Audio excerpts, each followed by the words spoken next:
Current is pretty strong in there. Bit sketchy here. Really long way, especially with the low tide. Super shallow area now. Canadian goose. Opa! Mofelo. Current is pretty strong in there. But in here, no problem.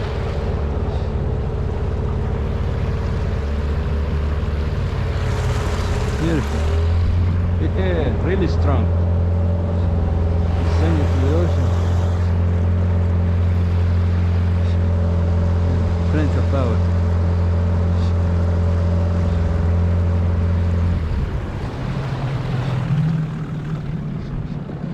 Here is not too bad. And over there, really strong current.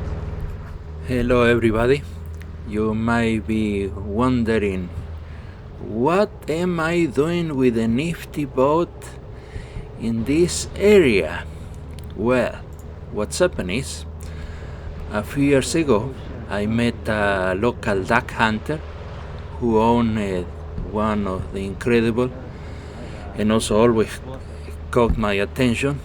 You know those boats with a gator tail style boats, and he was a duck hunter, and he told me, remember, he imported this boat from USA.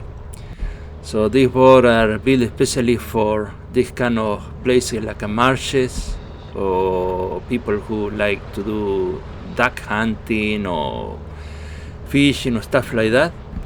And you can access to very shallow water, marsh with marsh vegetation, or tricky places, to be honest.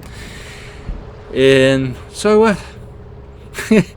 I say, why not to try the Nifty Boat I have? You know, it's very handy if I get stuck.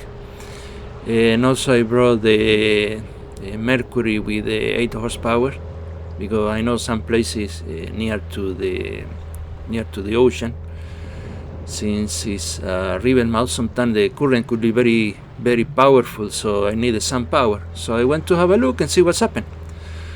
And to be honest, I had a lot of fun. And in this very part-time passing, I saw many people doing floundering or fishing flounder. Hey, here I am. Bit sketchy here. I'm getting close to lagoon finally. Definitely very shallow. Yeah, I had to go very careful in that area. I had the engine lift all the way up, almost. Not all the way, but you know, I can still go with the propeller. And also I was checking the depth of water with the paddle all the time. And some parts were really shallow. I think 15 to 20 centimeters, no more than that. And plus I had some trunks or stuff like that, so I had to be very cautious. But yeah, going slowly, no problem.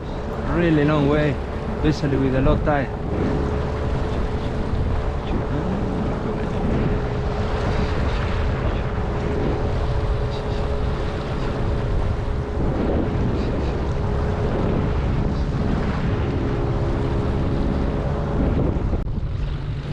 This on the lagoon here, near. So many garbage, trunks, stuff like that.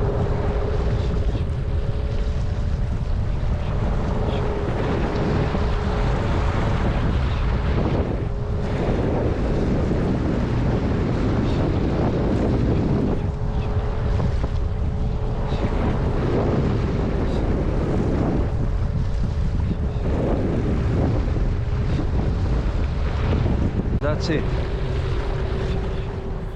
Yeah, I couldn't keep going further, although I wanted, but I saw it was impossible because it was really shallow. You can walk in there, and I saw maybe the whole lagoon was going to be like that. In some parts, it just can hardly cover my ankle, to give you an idea. So I had to turn back.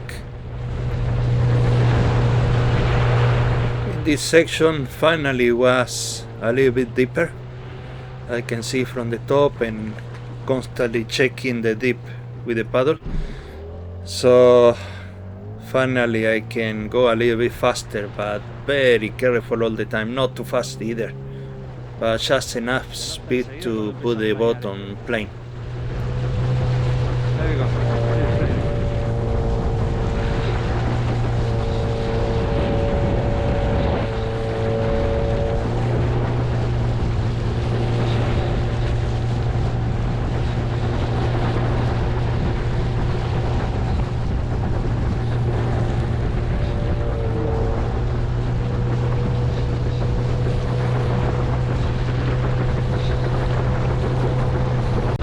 I don't know.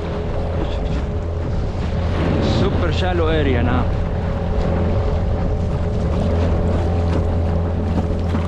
Oh man. This abandoned ship is the TSS Waverley. I am not sure about the pronunciation, but it's very nice perspective to see this ship from the riverside. There are some tracks, people can go hike and see the boat, but this is another perspective, so it's really interesting.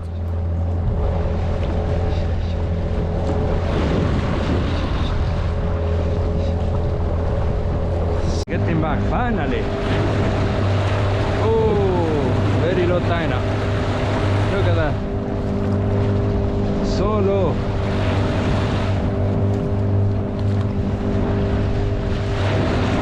Thing in there.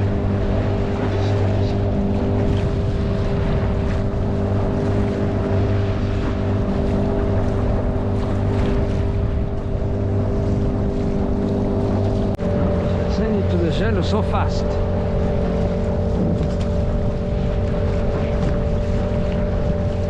Very quickly.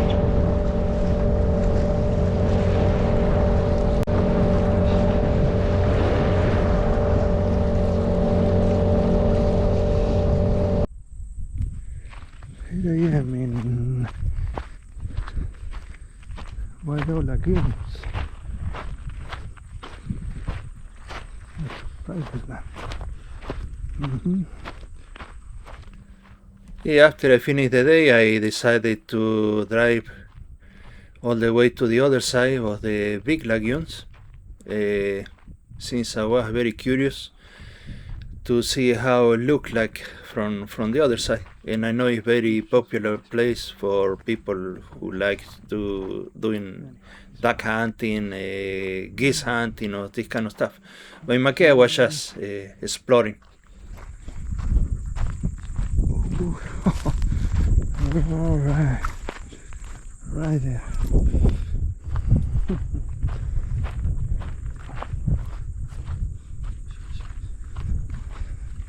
Nice.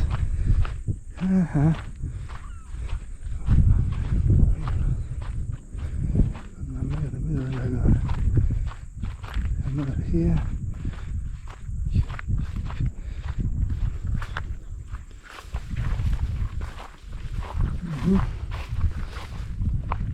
Sólido.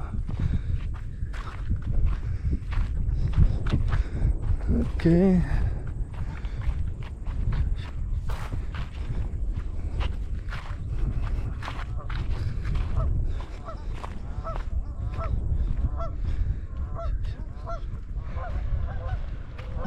Canadian goose. Opa! Mofelo. This part, working on this very narrow path of wood, it was very sketchy, so I didn't want it to go too far because I was afraid maybe losing my balance and ended up inside the mud, and I don't know how deep it is, and getting stuck in there. And since I was alone, I ended up in really very bad situation, so I just checked a little bit and I went back. Alright, this is it for today. Thanks very much for coming, and I catch you on the next video.